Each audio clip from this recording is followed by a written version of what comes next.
क्या है? White level ATM, WLA ATM कहते हैं हम लोग, ठीक है।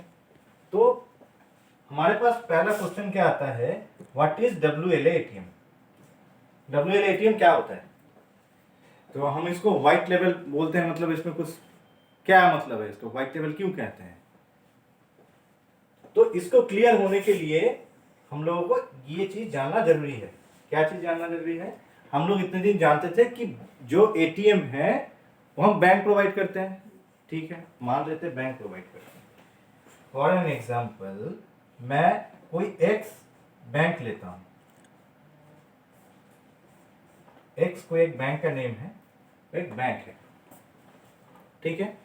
अब ये जो बैंक है, ये बैंक जो एटीएम मशीन बैठाएगा कहीं पे, उसको क्या क्या बेयर करना होगा, उसको क्या क्या बेयर करना है?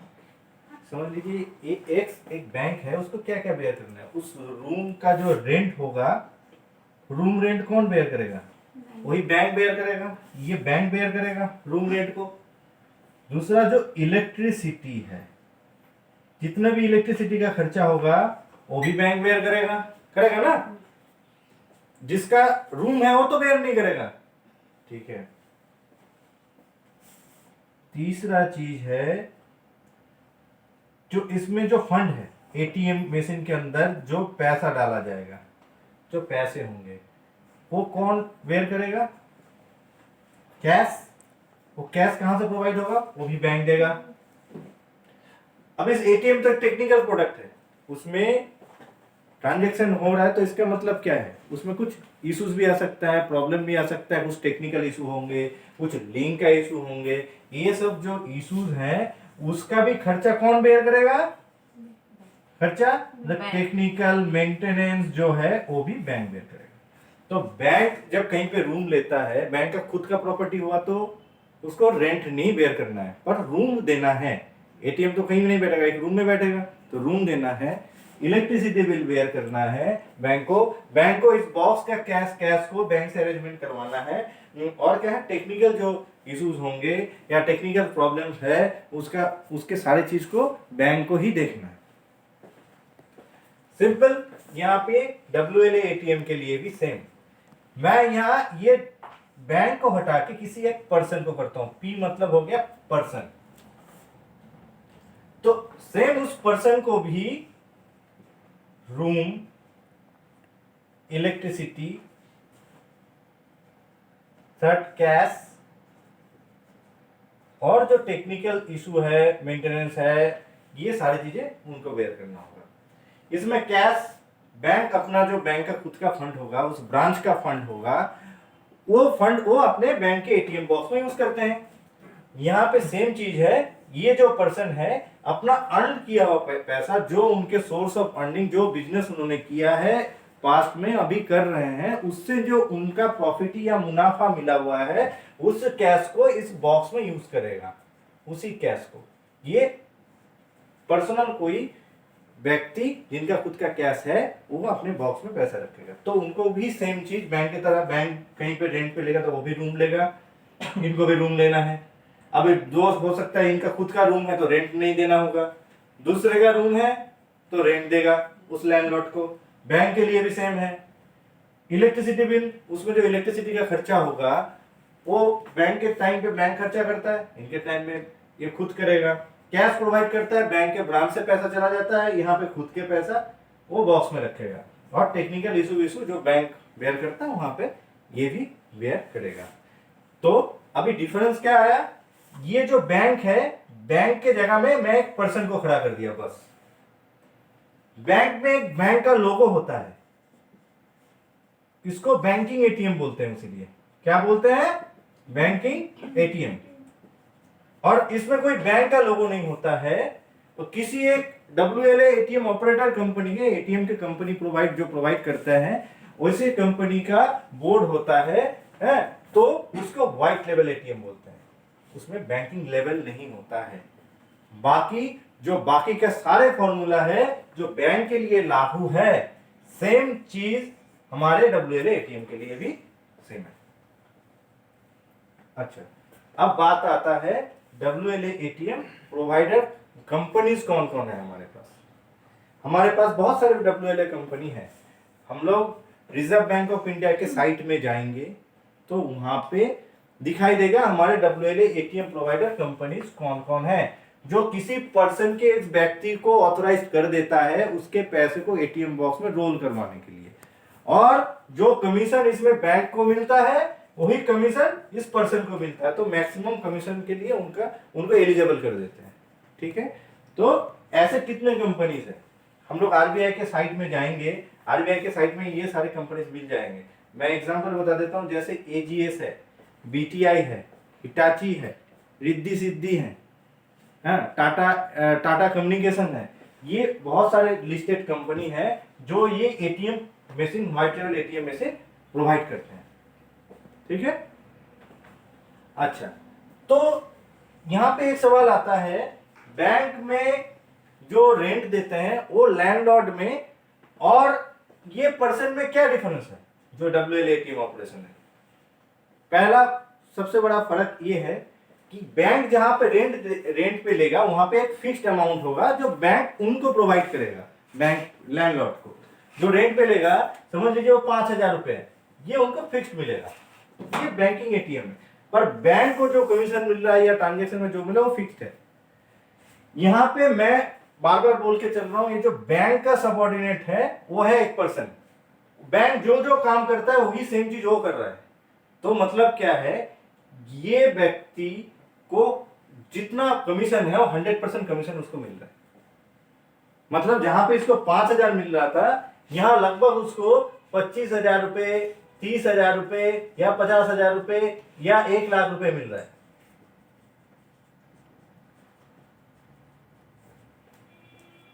पूरा ट्रांजेक्शन का जितना भी कमाई है उसको दिया जा रहा है। समझ में आया?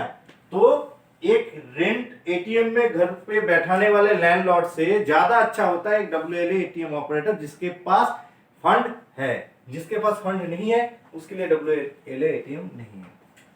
अच्छा, अब क्वेश्चन आता है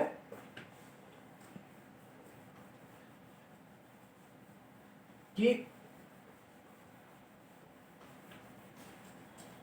बैंक जो है और WLA ATM, ये तो हम लोगों को पता चल गया कि WLA ATM क्या होता है और बैंक का ATM क्या होता है। अब WLA ATM में हम लोगों का जो कंपनी है वो है हिटाची पेमेंट सर्विसेज।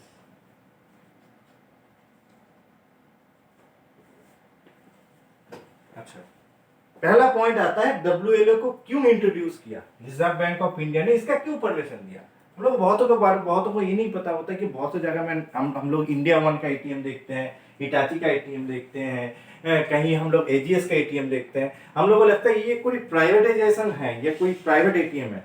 असल में कोई भी प्राइवेट नहीं होता है, सारे चीज same system reserve bank of India operate करता है और सभी का सिस्टम सेम ही होता है। तो WLA को क्यों इंट्रोड्यूस किया गया, बैंक खुद बैठा रहा था तो क्यों हम लोग यहाँ पे WLA को इंट्रोड्यूस किया। पहला पॉइंट हम लोग को ये समझना है, जब हम लोग यहाँ पे कहीं पे भी ATM बैठाते हैं, सबसे बड़ा प्रॉब्लम ये था बैंक के पास क्या प्रॉब्लम था, बैंक अपने 5 किलोमीटर से 10 किलोमीटर के रेडर में ही अपना कैश भेजता था ATM बैठाने के लिए, ये बैंक का ATM बैठाने के लिए। तो क्या हो रहा है, बहुत सारे जगह में बहुत सारे बैंक के पास ATM का परमिशन नहीं है, बहुत सारे एरिया में बैंक के पास इतना फंड्स नहीं है, बहुत सारे एरिया में ऐसे बहुत सारे एरिया है जहां पे ATM का एक्चुअली नीड्स है, बट वहां तक ATM नहीं पहुंचने की वजह से क्या हो रहा है कि वहां ATM का फैसिलिटी नहीं मिल रहा है, कि वहां ATM जरूरत है पर नहीं बैठ रहा। क्यों?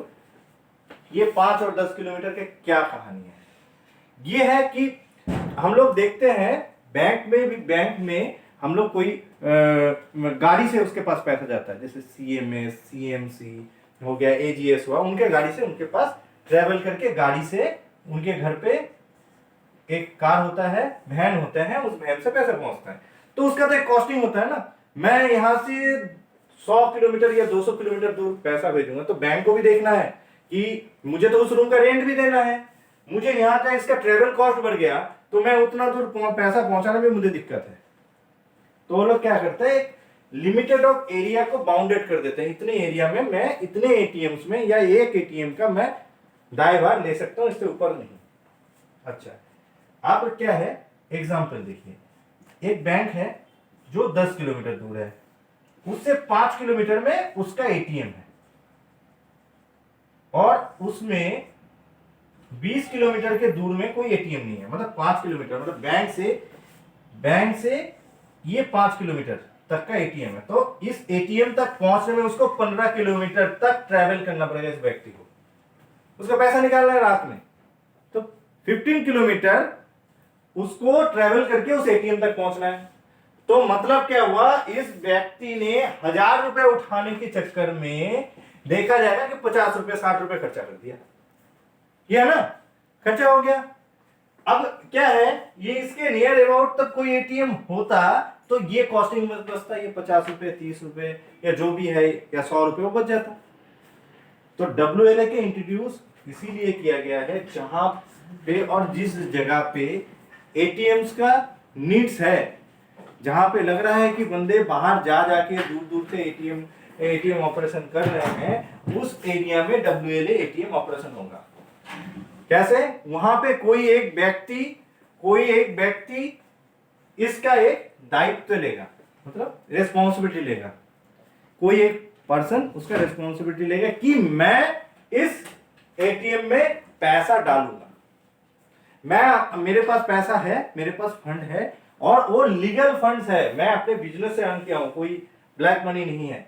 उस पैसे को मैं एटीएम बॉक्स में डाल के मैं उसको रोल कराऊंगा, और उससे अपने एरिया का जो रेडार है, जो दूर इस एटीएम में जा रहे थे, उस एटीएम बंदे को मैं यहां पे ही सर्कुलेट करूंगा, इस एरिया में ही सर्कुलेट करूंगा, मतलब मैं उस एरिया में ही अपनी एटीएम सर्विस प्रोवाइड करूंगा। वो जो व्यक्ति हो गया उसको बोलता है WLA एटीएम ऑपरेटर, मतलब वो WLA एटीएम का सर्विस उस एरिया में दे रहा है, वो अपने कैश को रोल करवा रहा है, उसको WLA एटीएम ऑपरेटर बोलते हैं। ओके, तो इसीलिए WLA एटीएम का इंट्रोड्यूस किया गया। अच्छा, अब बात आता है, तो दूसरा सवाल आता है कि मेरे गांव का लोकेशन है, गांव में बहुत सारे लोग रहते हैं, 10,000 20,000 लोग रहते हैं, ठीक, बहुत अच्छा बात है। अब बात है कि मेरे गांव में एटीएम का नीड है, इसके मतलब मैं गांव के अंदर किसी गली के अंदर कच्चे रास्ते के अंदर ऊपर क्या मैं एटीएम बैठा दूंगा? बैठाऊंगा क्या? नहीं बैठाऊंगा। इसका मैं प्रोटोकॉल बता रहा हूं, कौन से जगह में एटीएम होता है। पहला पॉइंट, जो लोकेशन है वो लोकेशन हाई विजिबल होना चाहिए। कैसे? Front of the road. इसका मतलब क्या हुआ? रास्ते के जस्ट बगल में। हम लोग ऐसे बहुत सारे दुकान या ऐसे बहुत सारे जगह से गुजरते हैं जहां पे हमारे आंखों में बहुत अच्छा सा चीज भी आंखों के सामने ही नहीं पड़ता है, नहीं पड़ता ना। बहुत से टाइम अरे यहाँ पे एक दुकान था, अभी जाके पता चला मुझे। क्यों लेट क्यों आया? क्योंकि उसका विजिबिलिटी अच्छा नहीं था, वो फ्रंट ऑफ द रोड नहीं था, मेरे आंखों के नजर में नहीं आया। तो वो नजर में आना चाहिए वो शॉप, क्योंकि जो बंदा बिजनेस करेगा वो खुद बिजनेस नहीं कर रहा, उसके साथ हिटाची भी बिजनेस कर रहा है, तो वो फ्रंट ऑफ द लोकेशन होना चाहिए। अच्छा, दूसरा फ्रंट ऑफ द रोड। दूसरा चीज हो गया, बहुत सारे रूम होता है ऐसे रोड के अंदर, कोई रूम है उसके सामने बहुत सारी दुकान है और ये रूम अंदर है थोड़ा, ऐसे रूम को अप्रूवल नहीं मिलता है। मतलब मुझे लोकेशन चाहिए जो फ्रंट ऑफ द रोड हो। अच्छा, अब फ्रंट ऑफ द रोड है और एक रास्ता है, उसके अगल बगल कुछ नहीं है, सामने खेत दिखाई दे रहा है, बाहर खेत दिखाई दे रहा है, सब कुछ, उस लोकेशन में नहीं होगा। क्यों? सिर्फ फ्रंट ऑफ द रोड ये कोई मैंडेटरी डॉक्यूमेंट्स नहीं है। सेकंड, देखना पड़ेगा उस लोकेशन में ऐसे कौन से रीजंस है जहां उसका एटीएम उसके आनंद से चलेगा। जैसे मुझे क्या उस एरिया के ऊपर डिपेंड करना पड़ रहा है कि बाहर से कोई आदमी आ रहा है। जैसे कोई बस स्टॉप हो गया, बस स्टॉप में ज्यादातर क्या होता है, आदमी क्या करता है, बस पे चढ़ के वहां उतरता है, तो बाहर के आदमी लोग वहां पे आना जाना करते हैं। अच्छा, तो क्या बस स्टॉप हो गया, ऐसे बहुत सारे रीजंस होंगे जो क्यों वहां पे आएगा। जैसे वहां पे कोई हॉस्पिटल हो गया, कोई हेल्थ सेंटर हो गया, या कोई मॉल हो गया जहां पे कोई बाहर के बंदे आ रहे हैं। क्योंकि जो मेरे फिक्स्ड एरिया के बंदे हैं वो तो मेरा है ही, उसके अलावा भी मेरे बाहर से कोई फुटफॉल वहां से निकल कर, फुटफॉल मतलब बाहर से कोई बंदे वहां पे आ रहा है, इसका मतलब मेरे एक जो यहाँ पे मेरा 10 ट्रांजेक्शन 100 ट्रांजेक्शन होने वाला था उसमें 10 ट्रांजेक्शन ऐड हो जाएगा। आ रहा समझ में।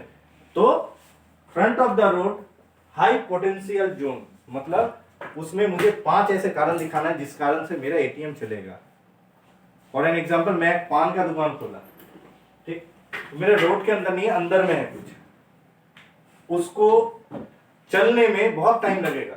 और एक मेरे फ्रंट ऑफ द रोड है, और क्या है, वो मेरा लोकेशन बस स्टॉप के अंदर ही है, मतलब बस स्टॉप के सामने ही है फ्रंट ऑफ द, तो वो दुकान मेरे बहुत अच्छे से चलेगा। क्योंकि हर किसी कोई बंदा सबसे पहले जो अपने हाथों के करीब होता है वही चीज लेता है, तो मुझे हाथों के करीब पहुंचाना है उनको। तो फ्रंट ऑफ द रोड, अच्छा, हाई विजिबिलिटी होना चाहिए, फ्रंट ऑफ द रोड होना चाहिए, और क्या है, ऐसे 5 रीजन वाला लोकेशन होना चाहिए जहां पे ये ट्रांजेक्शन हो।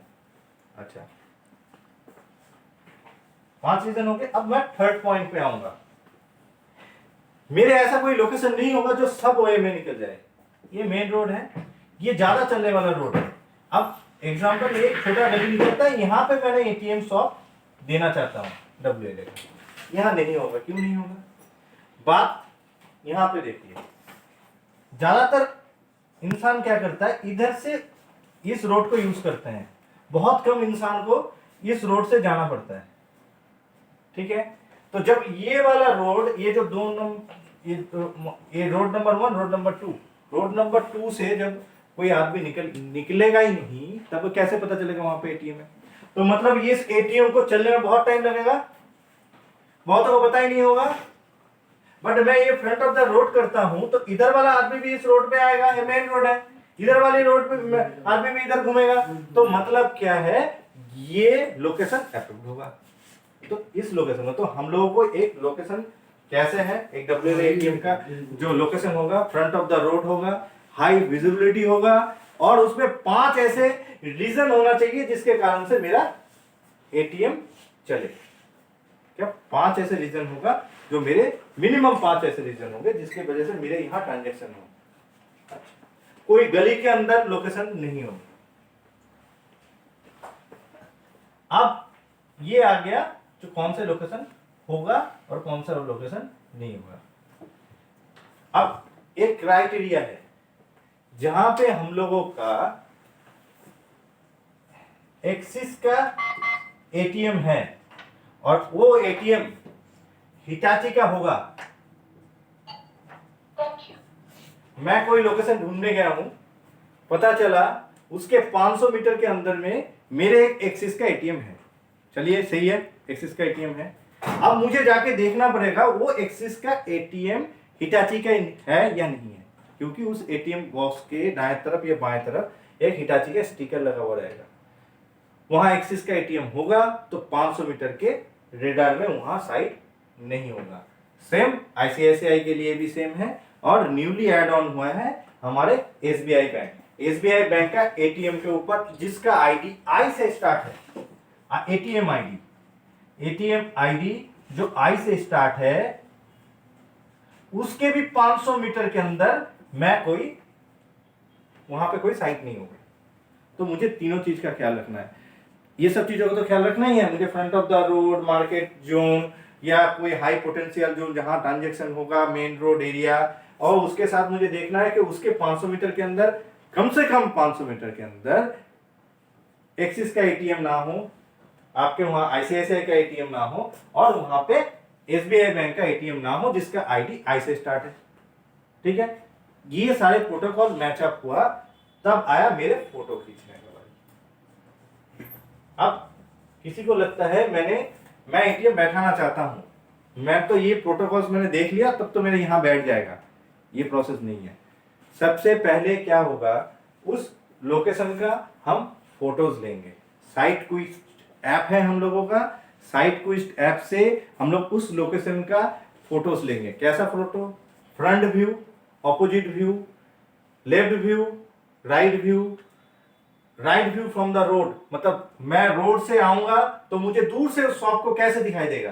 दाएं तरफ से और बाएं तरफ से, मतलब लेफ्ट साइड से, राइट साइड से। और अगल बगल जितने भी एरिया में जिस कारण से मेरा एटीएम चलेगा, जैसे मेरे कोई मॉल है, बस स्टॉप है, स्कूल है, कोई ऐसे 5 रीजंस का मुझे फोटो उस ऐप से ही खींचना है। खींच के जिस ऐप के ऊपर उसका लॉन्गिट्यूड लैटिट्यूड आ जाएगा, उस ऐप से खींच के हमें भेजना रहेगा। अब हम लोग क्या करेंगे? उस लोकेशन का प्रोसेसिंग स्टार्ट करेंगे। मतलब अब जब उस साइट को हम लोग सबमिट करेंगे, तब जाके मैनेजमेंट से ये डिसीजन आएगा कि वहां वो लोकेशन ट्रांजैक्शन नंबर है या नहीं है।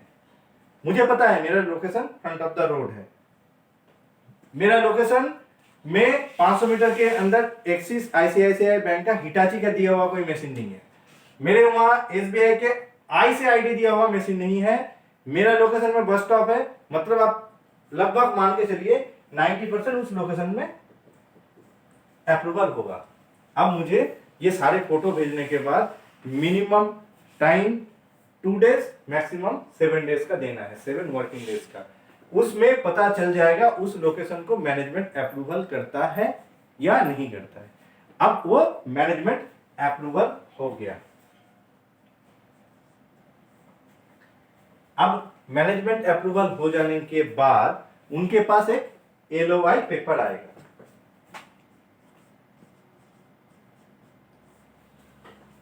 ये एलओआई पेपर जो इंटीमेशन लेटर होता है, लीगल इंटीमेशन लेटर, ये एलओआई पेपर क्या होता है? इस एलओआई पेपर में इस एटीएम के बारे में ब्रीफली सब कुछ लिखा हुआ रहता है।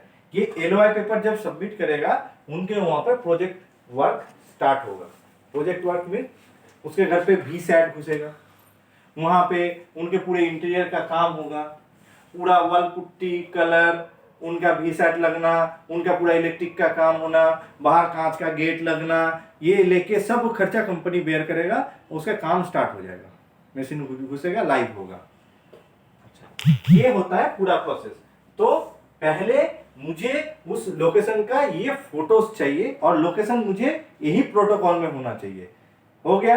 अब मैं इस प्रोटोकॉल को मैच किया, मैंने लोकेशन का फोटो खींचा, सबमिट किया, एलओआई पेपर आया, उसके वहां प्रोजेक्ट वर्क हुआ, पूरे इंटीरियर से लेके सब कुछ काम हो गया, मशीन बैठ गया, मशीन लाइव हो गया, एटीएम चालू हो गया। एटीएम बॉक्स में मैं खुद पैसा डाल रहा हूं और एटीएम चल रहा है। अब यहाँ पे आता है कि इसमें कोई पेमेंट लगता है क्या? कोई पैसा लगता है?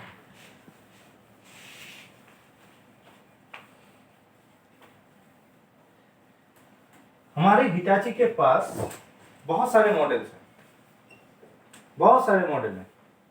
अच्छा, हम लोग सिर्फ बहुत सारे मॉडल में, हिटाची के पास एक मॉडल है जिसको नॉर्मल फ्रेंचाइजी मॉडल बोलते हैं। फ्रेंचाइज मॉडल, इस मॉडल में क्या होता है? अब इस मॉडल में क्या है, आप एलओआई साइन किए, पूरे इंटीरियर का काम हो गया, पूरा इंटीरियर का खर्चा हो गया, कंपनी की तरफ से लगभग 22-23 लाख रुपए का खर्चा हो गया। तब जाके जब आपका मशीन आपके घर पे घुस जाएगा, मशीन एटीएम मशीन आ गया, उस टाइम में आपको डायरेक्टली हिटाची पेमेंट सर्विसेज के अकाउंट पे, किसी के नहीं, हमारे अकाउंट पे भी नहीं, डायरेक्टली हिटाची के अकाउंट पे उस टाइम में जब तब करना है जब आपके घर में हिटाची के लगभग लाखों का एसेट पड़े हुए हैं, पड़ा हुआ है, उस टाइम में आपको हिटाची को पेमेंट करना है। नॉर्मल मॉडल में 50,000 एसडी सिक्योरिटी डिपॉजिट। ठीक है, ये तो अच्छा है, मैंने सिक्योरिटी डिपॉजिट जमा कर दिया।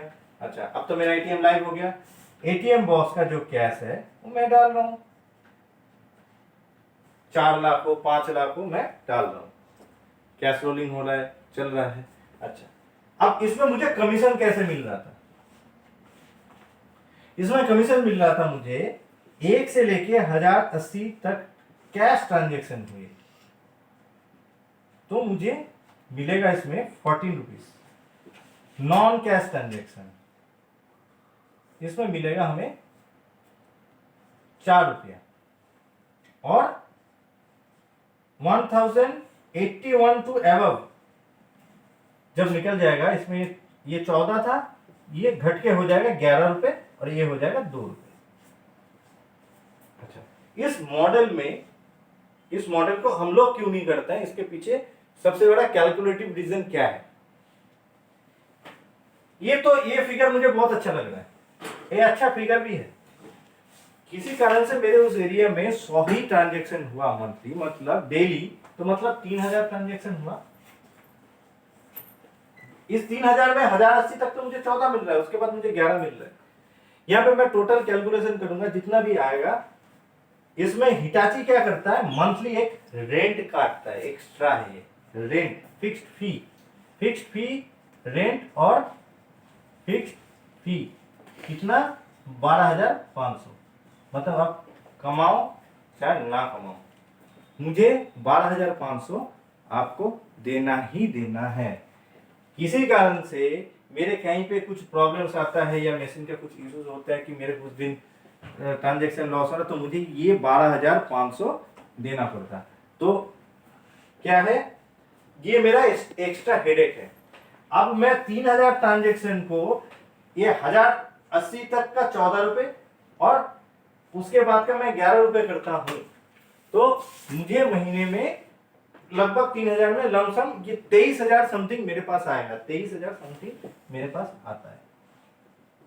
ठीक, 23,000 समथिंग मेरे पास आता है, 23,000 के करीब आता है महीने में।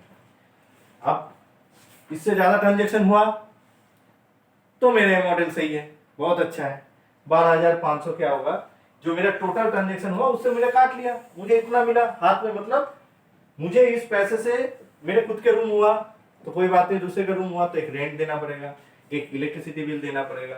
मैं 50,000 रुपए दे चुका हूं और महीने का 12,500 मुझे हर महीने बेयर करना है। कितने साल तक ये एग्रीमेंट होता है, 9 इयर्स का। तो 9 साल तक मुझे हर महीने, जो लगभग ये 12,500 को मैं मल्टीप्लाई करूंगा तो 13 लाख समथिंग आएगा। 13 लाख, 13 लाख के करीब मैं कंपनी को एक फिक्स्ड फी या रेंट के तौर पे हर महीने दूंगा, क्योंकि मैंने एसडी कम जमा किया है।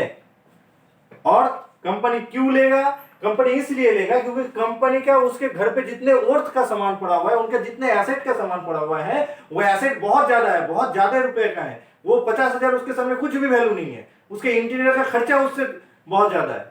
तो कंपनी क्या है, इस टाइम में उससे कम दे रहे हो तो ठीक है, आपको एक टाइम में देने में प्रॉब्लम है, महीने महीने काटूंगा। जब महीने महीने काटूंगा तब मैं आपसे 13 लाख से भी ज्यादा ले लूंगा। ठीक है, अच्छा, तो मुझे इस मॉडल में लगभग 23,500 का आ रहा है। हाँ, अभी क्या है, ये मॉडल हो गया नॉर्मल फ्रेंचाइजी मॉडल। अब आता है जो मॉडल में हम लोग प्रेफर करते हैं, हम लोग फ्रेंचाइजी को बोलते हैं आप इसको कीजिए, इससे आपको फायदा है। 2 मॉडल में करते हैं। पहला मैं विड्रॉल के लिए बताता हूं, टॉपर्स मॉडल। टॉपर्स मॉडल को हम लोग क्यों प्रेफर करते हैं? पहला पॉइंट, आपको ये पॉइंट बहुत खराब दिखेगा, इसमें आपका क्या है, मंथली कोई रेंट नहीं है। उसमें 12,500 काटता था, यहां कोई 12,500 नहीं है, इसमें कोई 12,500 का रेंट नहीं है। मतलब आपका फिक्स्ड फी 0, आपको 1 भी रुपया नहीं देना है कंपनी को 9 साल तक। तो मुझे ये जो 13 लाख का समथिंग का मुझे देना पड़ रहा था कंपनी को, ये मुझे अब नहीं देना है। मंथ के एंड पे मेरे ऊपर हेडेक नहीं है, मुझे ये बेयर करना है। दूसरा चीज क्या है, ये फिगर आप लोगों को खराब लगेगा, क्यों? इसमें कैश ट्रांजैक्शन में कंपनी आपको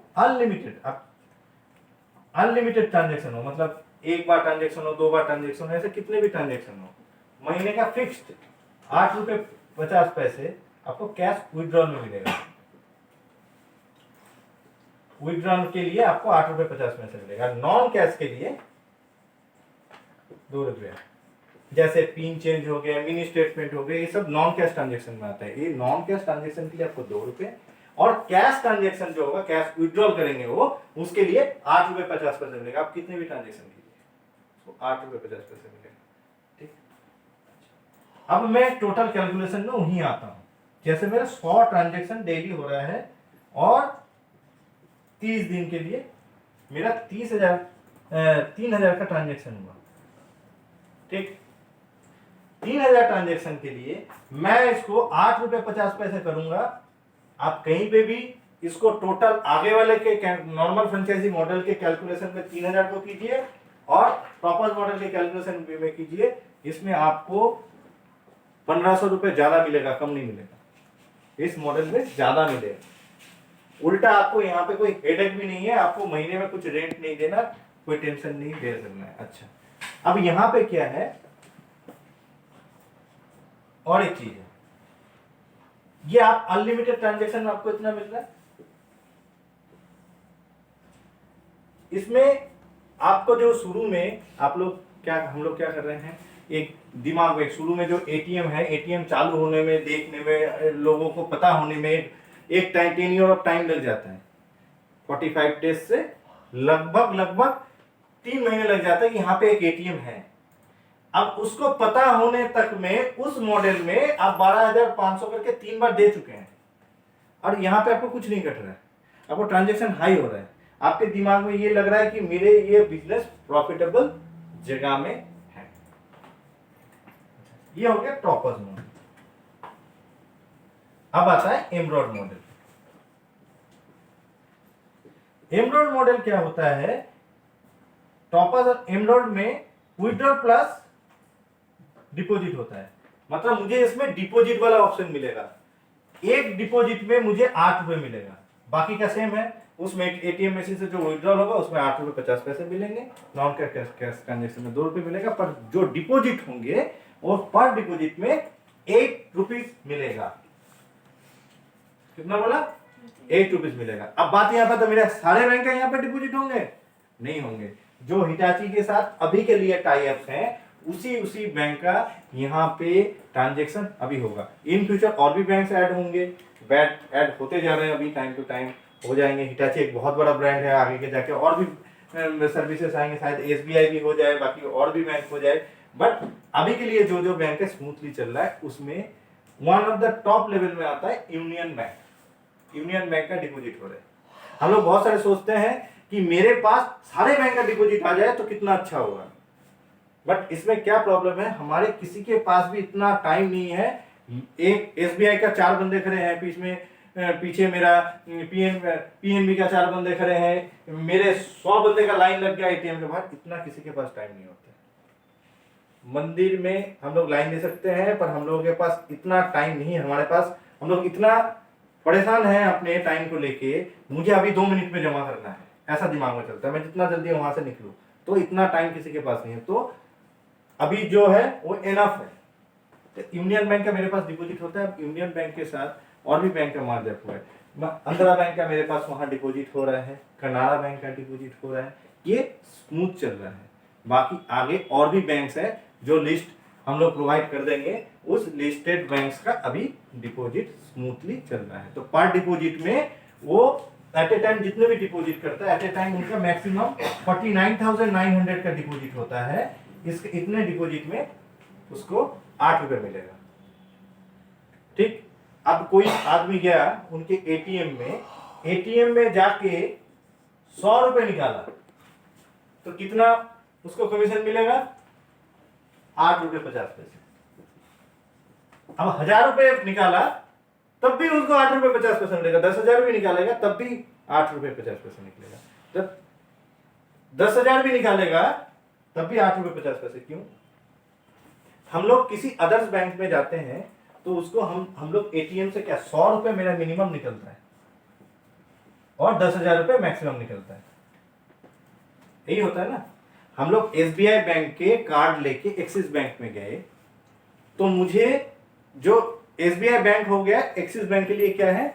अदर्स बैंक है, या एसबीआई बैंक के लिए एक्सिस बैंक अदर्स बैंक है। मैं अदर्स बैंक में जब पैसा उठाने के लिए जाता हूं तो मुझे एक मिनिमम वैल्यू क्या, मैक्सिमम वैल्यू क्या, 10,000 रुपए निकलेगा। 10,000 रुपए से ज्यादा नहीं निकलेगा। अभी बात आता है, मेरा कार्ड का लिमिट, डेली लिमिट 40,000 रुपए है, तो मुझे उस एटीएम में 4 बार ट्रांजेक्शन करना पड़ेगा।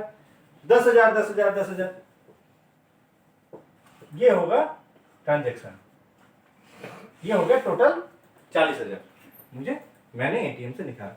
तो ये जो हिटाची का एटीएम है, ये सारे बैंक्स के लिए ही अदर्स बैंक के हिसाब से काउंट होगा।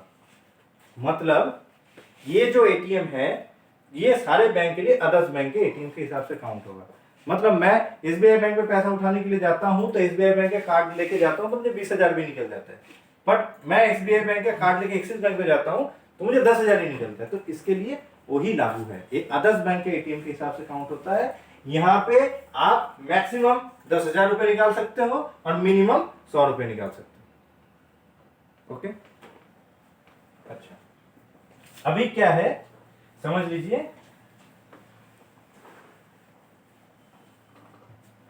ये हो गया हिसाब कि मैंने 100 रुपए निकाला और मैं 10,000 रुपए निकाला। आप मुझे मिला कितना, 8 रुपए 50 पैसे ही मिल रहा है। अच्छा, हर कोई बंदा 10,000 रुपए नहीं उठाता है। हम लोग देखते हैं 1,000 रुपए भी उठाते हैं, 500 रुपए भी उठाते हैं, हम लोग भी करते हैं ना, 1,500 रुपए भी उठाते हैं, 2,000 रुपए भी उठाते हैं। मुझे 8 रुपए के 50 पैसे के हिसाब से मुझे कमीशन मिल रहा, मतलब कमीशन मेरा फिक्स्ड है। अच्छा, अभी क्या है समझ लीजिए कि बहुत सारे ये सवाल आता है कि इस एटीएम में क्या कोई चार्जेस कटता है, कि ट्रांजैक्शन में चार्जेस कटता है। बात पॉइंट समझ लीजिए, इसमें ऑल बैंक का कार्ड एक्सेप्टेड है जो रिजर्व बैंक ऑफ इंडिया के ऑथराइज बैंक है। मतलब जो आपके एक्सिस से आईसीआईसीआई बैंक के जो कार्ड चल रहा है, जो वहां उसको यूज कर सकते हो, वो यहाँ पे भी यूज कर सकते हैं। क्यों कि ये भी रिजर्व बैंक ऑफ इंडिया का ही चीज है, ये रिजर्व बैंक ऑफ इंडिया के ऑर्डर से चल रहा है, उनके एपीआई से ही कनेक्ट है, तो ये यहां से भी निकल जाएगा। तो चार्जेस कटेगा, चार्जेस कुछ भी नहीं कटता है। कब कटेगा, अभी रीजन है कब कटेगा, वही सेम पुराने क्वेश्चन में। एक आदमी है, वो एसबीआई बैंक का कार्ड लेके एटीएम में जाता है, किसके, एक्सिस के एटीएम में। इसके जो कार्ड है उसमें 5 ट्रांजेक्शन या 3 ट्रांजेक्शन फ्री है। अब मुझे समझना है, ट्रांजेक्शन बोल रहा हूं मैं, कैश ट्रांजेक्शन नहीं बोल रहा हूं। नॉन कैश और कैश ये दोनों ही ट्रांजेक्शन में काउंटेबल है। तो यहां पे जो है मुझे कैश या नॉन कैश मिला के मुझे 5 ट्रांजेक्शन अदर्स बैंक के लिए फ्री है, 5 ट्रांजेक्शन मेरा फ्री है। अब ये बंदा जाता है इस 5 ट्रांजेक्शन में तीसरा वाला ट्रांजेक्शन करने, तो इससे कोई चार्जेस नहीं कटेगा। उस टाइम में मेरे हिटाची वाले एटीएम में भी आएंगे, उसमें भी चार्जेस नहीं कटेंगे। अब वो छठवें बार यहाँ पे 6 टाइम वो पैसा उठाने के लिए जाएगा, जो फी इनके एसबीआई बैंक ने डिसाइड किया है, जो चार्जेस कटेगा वो एसबीआई बैंक के पास जाएगा, वो इस बैंक के एक्सिस के पास नहीं जाएगा। वो जो ट्रांजैक्शन लिमिट उन्होंने क्रॉस कर दिया है मंथली, तो उसमें जो उसका चार्जेस है यहाँ पे जो कटेगा वो हिटाची वाले एटीएम में भी सेम ही कटेगा। तो मतलब इसमें कोई एक्स्ट्रा चार्जेस नहीं करते। जैसे बहुत सारे बैंक का कार्ड्स होते हैं, जैसे एक्सिस बैंक का प्रायोरिटी अकाउंट्स होता है, आईसीआईसीआई बैंक का भी हायर अकाउंट्स होते हैं, जिसमें अनलिमिटेड विड्रॉल्स के लिए ये चार्जेस फ्री होता है। वो हर कोई जगह में फ्री होगा, मेरे में भी फ्री होगा। ऐसा नहीं कि यहाँ पे कोई दूसरा कार्ड लेके गया तो यहाँ चार्जेस कटेगा। हमको ये समझना है, हर कोई बैंक का ही एक ही पोर्टल होता है, एक ही रिजर्व बैंक ऑफ इंडिया का एपीआई रहता है, उसी से पैसा उठता है। यहाँ पे भी कोई एक्स्ट्रा चार्जेस नहीं करता, बस ये मेरा बैंक अदर्स बैंक के हिसाब से काउंट होगा। तो ये मैं क्लियर हो गया, इसमें कोई चार्जेस भी नहीं कटने का। तो मुझे यहाँ पे कोई कस्टमर आएगा तो मैं ये नहीं सोचूंगा कि मेरे पैसा यहाँ से कटने वाले। अब मैं ट्रांजेक्शन लिमिट बढ़ा देता हूँ, मतलब 5 से 6 7 में घुसूंगा, उसमें कटेगा, मैं बोलूंगा कट रहा है नहीं। तो आप दूसरे एटीएम में भी जाइए, वहां पे भी देखिए, वो भी उसका भी स्लिप लाइए, वहां पे भी देखिए, वहां पे भी कटेगा। ठीक, पर आपको अदर्स एटीएम में जाना है। आप एसबीआई बैंक का कार्ड को लेके एसबीआई बैंक पे जाके बोले अब नहीं काटा, नहीं, वो दूसरे बैंक पे जाना है। अच्छा, अब यहाँ पे आता है ये बिजनेस मैं क्यों करूंगा। मेरे कोई गोल या मेरा कोई सपना होगा ना, मैं इसको करूं, तो मेरे यहाँ पे क्या है, मैं इस बिजनेस को क्यों करूं। अदर्स बिजनेस से ये बिजनेस क्यों बेहतर है, और एक बैंक में हर कोई इंसान एक करता है, फिक्स डिपॉजिट करता है, उससे ये क्यों अच्छा है, इस पॉइंट को आपको समझना है। पहले एक बिजनेस में एक कोई कंपनी का वो डिस्ट्रीब्यूटर है, कोई चिप्स की कंपनी हो या किसी चीज की कंपनी हो, बहुत बड़ी कंपनी हो, कोई ब्रांड है वो, तो ब्रांड के पीछे उन्होंने इन्वेस्टमेंट भी उतना ही किया। समझ लीजिए उनको करोड़ों रुपए का एक इन्वेस्टमेंट कराया, वही सिक्योरिटी है, वही लिमिट है। उस करोड़ों रुपया से उन्होंने उस करोड़ रुपए का सामान खरीदा, उसने प्रोडक्ट खरीदा। अब इस प्रोडक्ट को कहां यूज करेगा? जब तक ये प्रोडक्ट कोई पर्सन आके उसको परचेस नहीं करेगा तब तक क्या उनको कोई प्रॉफिट नहीं है। मतलब मैं करोड़पति हूं, पर मेरे करोड़पति तब हूं जब मेरा प्रोडक्ट सेल होगा, मेरे पास करोड़ों का सामान पड़ा हुआ है। बस ऐसा आप समझ लो कि मेरे करोड़ों का सामान पड़ा हुआ है, बट मैं तब तक कुछ नहीं कर सकता जब तक मेरा सामान नहीं बिकेगा। मैं जितना बड़ा मतलब वो हूं, डिस्ट्रीब्यूटर हूं, पर मेरा सामान जब तक नहीं गया मैं तब तक कुछ भी नहीं हूं। एटीएम में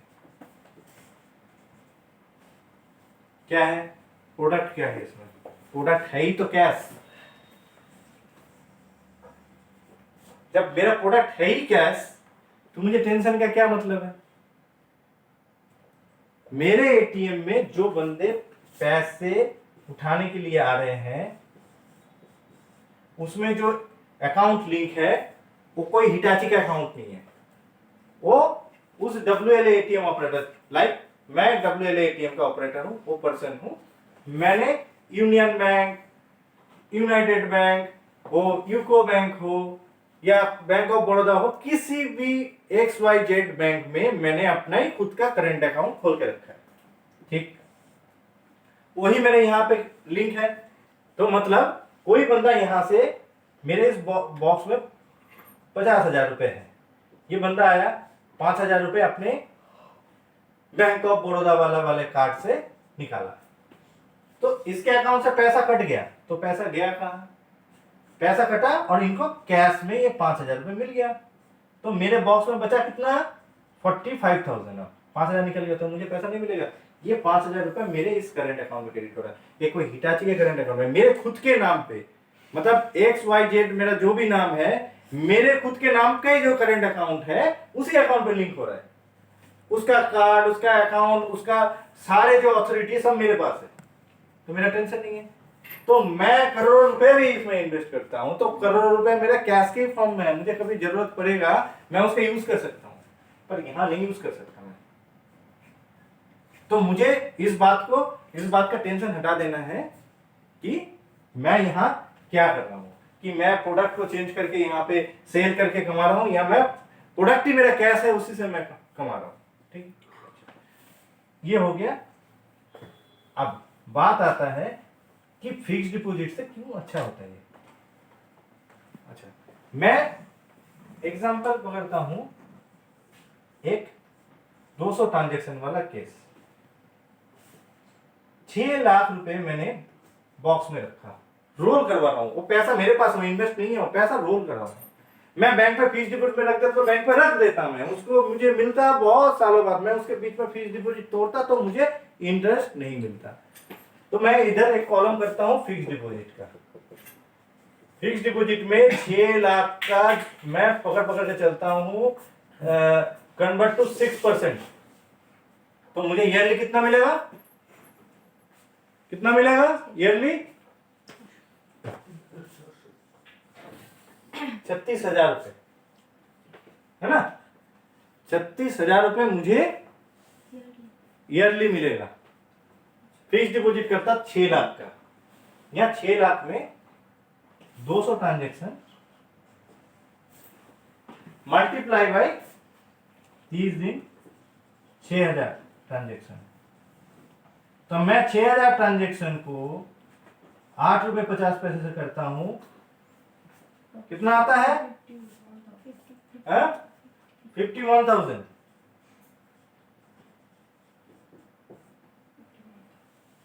ठीक, तो अभी यहां पे क्या आ रहा है मेरा?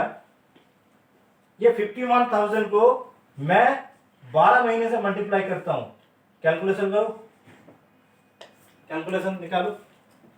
कैलकुलेशन में कितना आता है 51,000 मल्टीप्लाई बाई 12। हाँ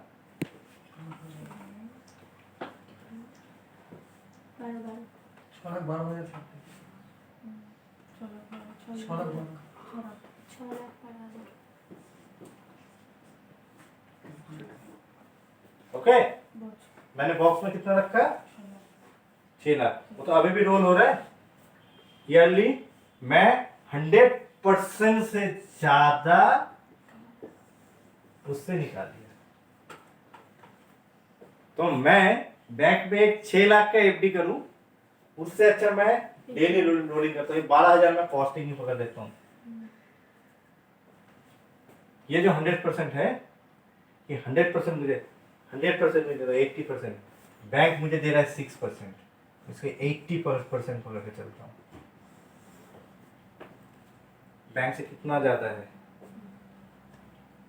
10 टाइम्स कितना होता है 60। 12 टाइम्स कितना होता है 12 टाइम्स कितना होता है 72। हाँ? तो ये लगभग 14 टाइम्स ज्यादा है। मैं सोचूं तो 14 टाइम्स, मतलब यही फिक्स डिपॉजिट मुझे 14 इयर्स तक रखना है तो मुझे 1 साल में इतना मिलेगा। तो मतलब 2 साल में मुझे ये 80 में 160% मुझे मिल जाएगा। मतलब इसके साथ मैं उस फिक्स डिपॉजिट को करता हूं 28 साल, ऐसे 9 साल रखता हूं। तो मल्टीप्लाई बाई 14 टाइम्स करूंगा तो कितना आएगा, कितने साल आता है 14 इंटू 9 करो ना। 14 इंटू 9 कितना आएगा 14 इंटू 9 कितना आएगा 9 इयर्स के लिए 14 टाइम्स ऐसे 126। कोई 126 साल जिएगा 126 साल जिएगा कोई? उसने तो पैसा इन्वेस्ट कर रहा है अपने 50 साल के एज में आके, और वो 59 तक ये काम कर रहा है या 30 साल के एज में जाके, तो उसको इतना प्रॉफिट मिल रहा है। तो मुझे इस कैलकुलेशन के बारे में आप बताइए कि इस कैलकुलेशन में मैं ये 100% को भी कम करके 80% से पकड़ के मैं 126 ईयर का उनको हिसाब दिखा दिया 9 इयर्स में कि उसी जगह में जहां पे ट्रांजेक्शन होगा। तो मैं ये पैसा क्यों प्रोडक्ट में इन्वेस्ट करूं, क्यों मैं अपने पैसे फिक्स डिपॉजिट में इन्वेस्ट करूं? यहां पे भी मेरा पैसा सिक्योर है, सिक्योरिटी का सवाल आता है। ये पैसे के लिए इंश्योरेंस होता है। मेरा पैसा आज चला गया, आग लग गया, मैं बॉक्स में डाल दिया, मतलब मैं reserve bank of India box में डाला, सर्वर में अपलोड कर दिया मैंने उसको, रिजर्व बैंक ऑफ इंडिया के अपने एटीएम ऐप में मुझे दिखाई दे रहा है। अब मैं भूल जाऊं अपने पैसे को, अब मैं इस पैसे के बारे में भूल जाऊं। क्यों? ये पैसे का हिसाब रिजर्व बैंक ऑफ इंडिया के पास है। अब इसमें आग लगे, कुछ भी हो जाए, मैं रिजर्व बैंक ऑफ इंडिया के एक प्रोडक्ट हिटाची के एटीएम में रोल करने दिया हूं, वो मुझे पैसा मिल जाएगा, तो कोई टेंशन नहीं है, मुझे पैसा मिल जाएगा। तो मैं पैसा बैंक से ज्यादा अच्छा मैं यहां रखूं। तो इतना इंटरेस्ट रेट को 80 को मैं 12 से भी डिवाइड करता हूं, इतना तो मुझे मतलब बैंक तो कहीं दे ही नहीं सकता मुझे। तो मैं इसके लिए इसका यूजेस करूंगा। क्या समझ में आ रहा है? समझ में आ रहा है? तो इसीलिए एक WLA एटीएम ऑपरेशन जिसके पास पैसा है वो फिक्स डिपॉजिट से ज्यादा अच्छा है वो एटीएम में रोल करे। अब सवाल ये आता है कि मैं यहां रोल कराऊंगा, पर क्यों मैं कराऊं? मुझे तो इसका एक मेहनत है, एक्स्ट्रा टाइम लगेगा मुझे, इसके लिए मुझे एक्स्ट्रा टाइम देना पड़ेगा। इसको मुझे दिन के एक टाइम निकाल के मुझे काम करना होगा। कितना टाइम निकलेगा? आपको घर से निकलना है, खुद का बैंक अकाउंट है, कोई बंदा जाके उसके अकाउंट से पैसा निकाल नहीं सकता, ठीक? अब वो बंदा जाएगा बैंक में, 10 मिनट का काम है, बैंक में गया, कैश किया, उस कैश को ले जाके एटीएम बॉक्स में डाल दिया, सर्वर में अपलोड कर दिया। मैक्स टू मैक्स 30 मिनट्स का काम है, और 30 मिनट्स में मुझे 126 साल का जिंदगी मिल रहा है, तो मैं क्यों ना करूं ये काम?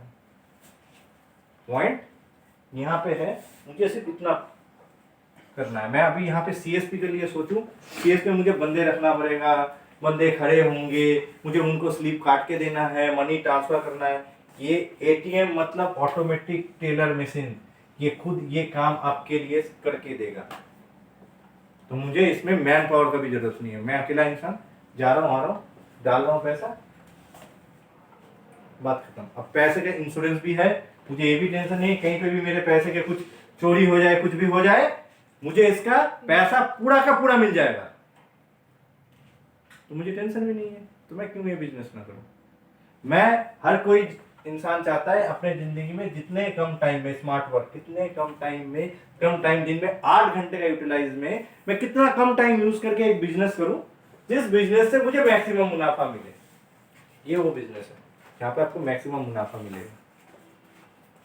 कम टाइम इन्वेस्ट किया, ऑटोमेटिक टेलर मशीन जो एक रोबोट की तरह आपके काम, जो एक सीएसपी में बैठ के बंदे करते हैं, वो आपको एक एटीएम करके दे रहा है, और एटीएम से क्या है, आपको एक मंथली हायर कमीशन मिल रहा है, वो कमीशन से चला कमीशन, और कमीशन से आपका क्या है, एक हाई अर्निंग हो रहा है। जो बिजनेस आप करना चाहते हैं उससे ज्यादा सिक्योर आपका बन गया।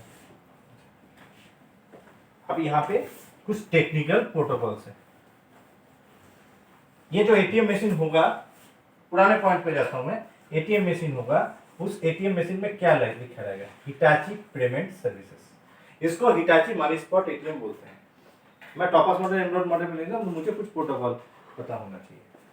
अच्छा, हिटाची पेमेंट सर्विसेज होगा, इसमें बाहर में स्टिकर लगा रहता है कि ऑल कार्ड एक्सेप्टेड हियर, मेरे यहाँ पे हर किसी बैंक का कार्ड को एक्सेप्ट किया जाएगा।